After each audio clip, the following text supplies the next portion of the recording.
வணக்கம்.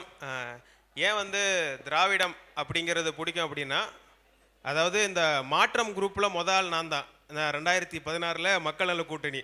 எப்பயுமே ஜென்சி டிஎம்கேக்கு ஓட்டு போட மாட்டான். ஏன்னா நம்ம வரும்போதே எப்போ தமிழ்நாடு குட்டிச்சோறாகிறது காரணமே இவங்க தான் அப்படின்ட்டு நம்ம என்ன பண்ணுவோம், சரி எல்லாரும் சொல்கிறாங்களே அப்படின்ட்டு தான் நானும் அப்படி தான் இருந்தேன்.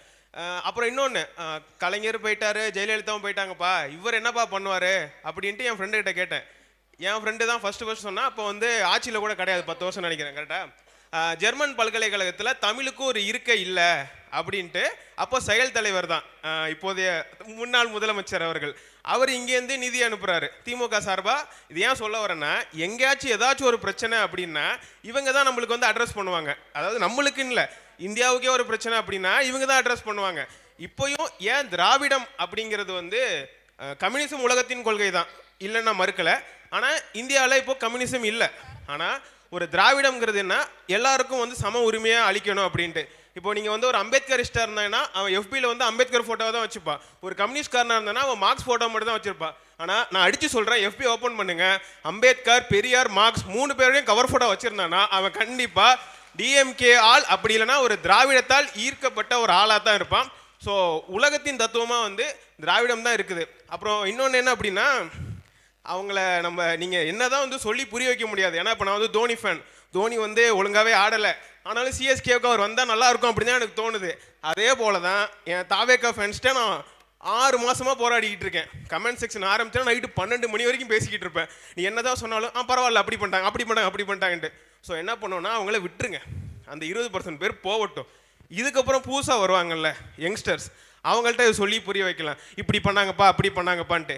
ஏன்னா இப்போ நாம் தமிழர் கட்சி ஓப்பனிங்லேருந்து அட்டாக் பண்ணி அவன் என்ன பண்ணிட்டான், நான் ஆரம்பிப்பேன் 100 ஆண்டு கால நீதி கட்சி வரலாறு ஆரம்பித்து இப்போ வரைக்கும் சொல்லி முடித்தான். அவன் ஜம்ப் பண்ணி அந்த பக்கம் போயிட்டான், நாம் தமிழர்லேருந்து இப்போ தாவேக்காவுக்கு போயிட்டான். அவனை திருப்பி இந்த பக்கம் வரைக்க முடியாது, இப்போ அண்ணாமலைக்கு போவான். ஸோ அவங்கள விட்டுற வேண்டியதான். ஸோ என்ன பண்ணணும்னா, ஒரு 10 to 15% பேர் இருக்காங்களா, அவங்களுக்கு எப்போயுமே மாற்றம் விரும்புகிறாங்க. உலகத்திலே மிகவும் மோசமான ஒரு வார்த்தை மாற்றம் தான். ஏன்னா இந்தியாவில் கரப்ஷன் ஒரு பிரச்சனை தான். ஆனால் மிக முக்கியமான பிரச்சனை ரிலீஜியஸ் கிரைம், கேஸ்ட் டிஸ்கிரிமினேஷன், 3வது தான் கரப்ஷன். ஆனால் கரப்ஷன் மட்டும்தான் இந்தியாவின் ஒரே பிரச்சனையாக இருக்குது. அவன் ஆனால் கரப்ஷனும் பண்ணுறான். ஆனால் என்ன பண்ணுறான், கரப்ஷன் பண்ணிவிட்டு கேஸ்ட் பின்னாடி போய் ஒழிஞ்சிக்கிறான், ரிலீஜனுக்கு பின்னாடி போய் ஒழிஞ்சிக்கிறான். வியாபம் அப்படிங்கிற ஊழல் இருக்குது. அதை ஊழல் யார் பண்ணான்னு யாருக்குமே தெரியாது. ஆனால் 2Gன்னு கேட்டால் எல்லாரும் சொல்லுவீங்க. ஆனால் 2G அன்ப்ரூவன் ஊழல். ஐயோ, இத்தனைக்கும் நான் எங்கள் ஊரில் லோக்கல் சேனல் வச்சுருக்கேன். டிஎம்கேவை போட்டு அடின்னு அடிச்சுக்கிட்டு இருப்பேன். சண்டைக்கு வருவாங்க இவங்க எல்லாரும், தெரியுமா?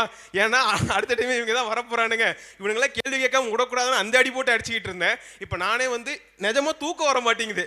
இவனுங்க தூக்கம் வர மாட்டேங்குதுன்னா நீ ஏதோ திமுக காரன் அப்படிங்கிறாங்க. டிஎம்கேவால் ஒரு மானிட்டரி பெனிஃபிட்டோ ஒரு பதவியோ அடையாத ஒரு குடும்பத்தை சேர்ந்தவன் தான் நான். எனக்கு அதனால எந்த ஒரு பலனுமே கிடையாது.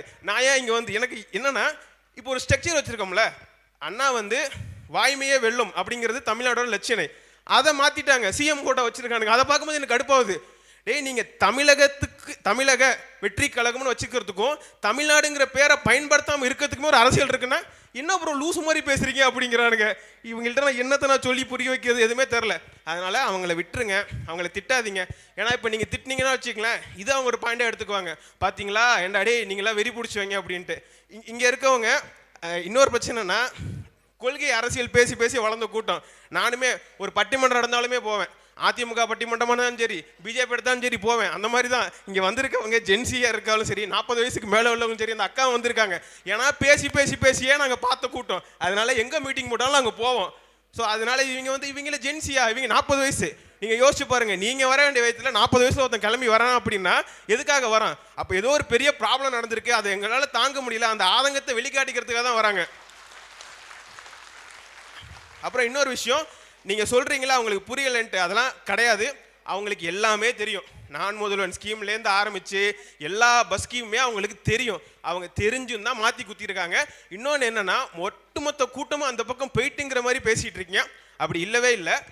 1,70,00,000 வாட்ச் அவங்க 1,50,00,000. அந்த 20,00,000 பேர் யாருன்னா வேற யாரே கிடையாது. எங்கள் வீட்டில் எங்கள் அக்காவே விஜய் ஃபேனு. நான் என்ன பண்ண முடியும்? ஒன்றும் பண்ண முடியாது நம்மளால். அவங்க மாஸ் மேனிப்புலேட்டிவாக இருக்காங்க.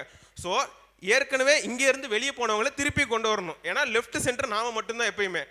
நீங்கள் நல்லா யோசிச்சு பாருங்க. எப்பயுமே ஏதோ ஒரு ஜாதி பிரச்சனை நடந்துச்சுன்னா சமூக நீதி பேசுகிற திமுக ஆட்சியில் எப்படி நடந்துச்சேன்னு கேட்பான். ஆனால் ஏத்தாப்புல ஒருத்தன் சமூக நீதினு ஒன்று பேசாமலே இருப்பான். அதை பற்றி யாரும் பேச மாட்டாங்க.